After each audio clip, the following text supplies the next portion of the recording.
We have been learning to create mood with drama.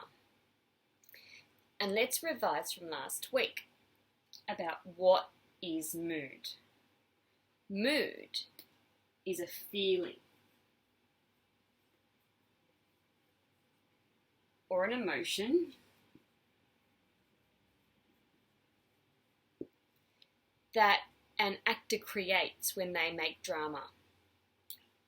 To create mood, we use our facial expressions,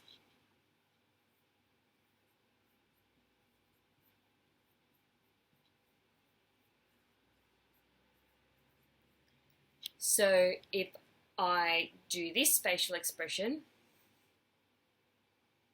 where my mouth is a bit frowned and my eyebrows are frowned, you know that I'm a bit upset.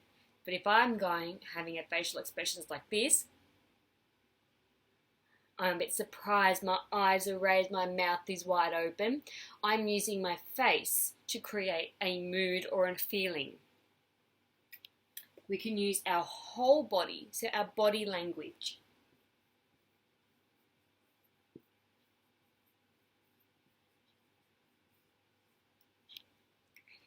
So with body language, I might clench my fists and stop my feet and go and making a facial expression at the same time, and you know that I'm a bit upset. Or if I have my arms wide open and I'm going like this, might even do an expression like this, my hand, gesture, I might say, "Come and give me a hug." I'm giving a nice loving expression or mood with my body. Another way to create mood is with props. Props are things that an actor holds. So for example, using a combination of these, I might have a sad face. Get my tissue box. Get my tissue.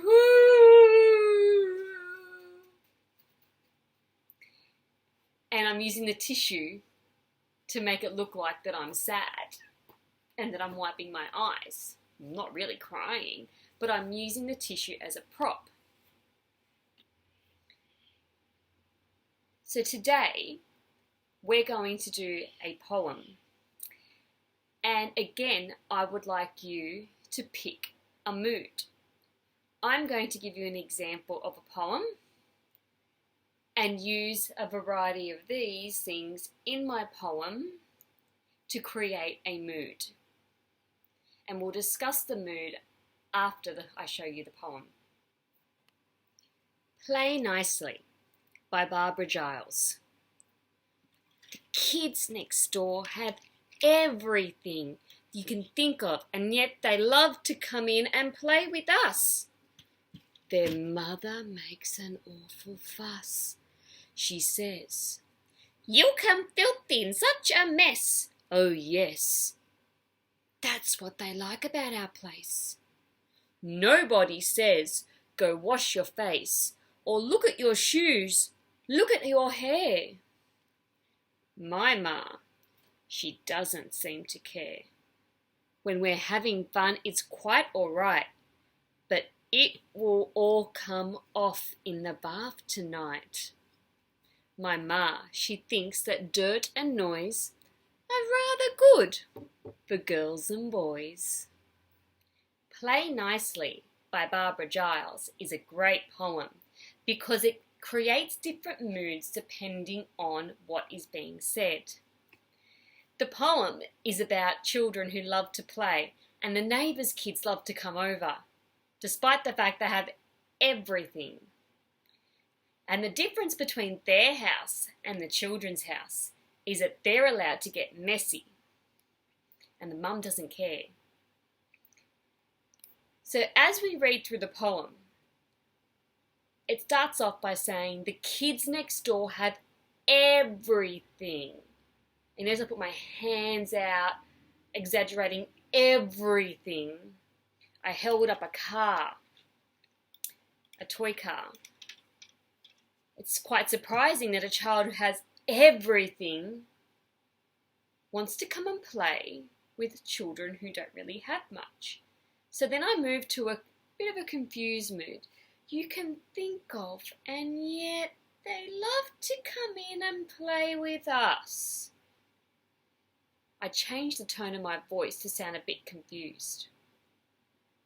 Then, when I pretended to be their mother, I changed my tone again, the sound of my voice and the way my body moved.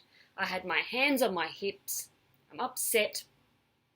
Their mother makes an awful fuss. She says, "You come filthy in such a mess." Bit of an angry tone.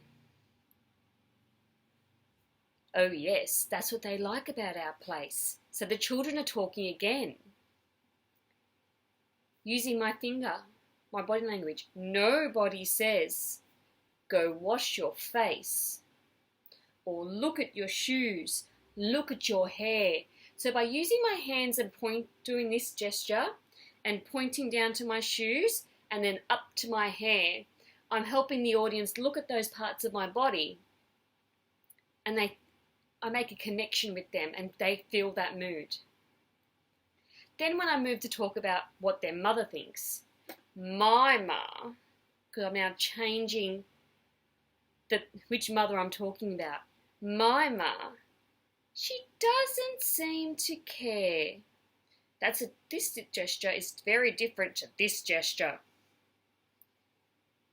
This one's a lot more forceful, whereas this one's a bit, doesn't matter. When we're having fun, it's quite all right. It will all come off in the bath tonight. So I brought in some props to help the audience feel the humour of it's going to come out in the bath tonight. Washing my back, the back scrubber, or the loofah. Again, my ma thinks that dirt and noise are rather good for boys and girls. I'm talking about that child's mother. And throughout the poem, I change my gestures, I change the tone of my voice, my body language, my facial expression, and I use props. I wonder if you can choose this poem or another poem and use some of the different features to create mood for your own poem. Remember, if you would like me to collect your poem into a collection, start your poem with thumbs up. That means I can share your poem with others. If you don't want your poem shared with others but only want it for the teachers to see, start off with a thumbs down. And I know that that poem is just for me to view or your other teachers, and we won't share it with everybody else. I can't wait to see how you create mood in your poems.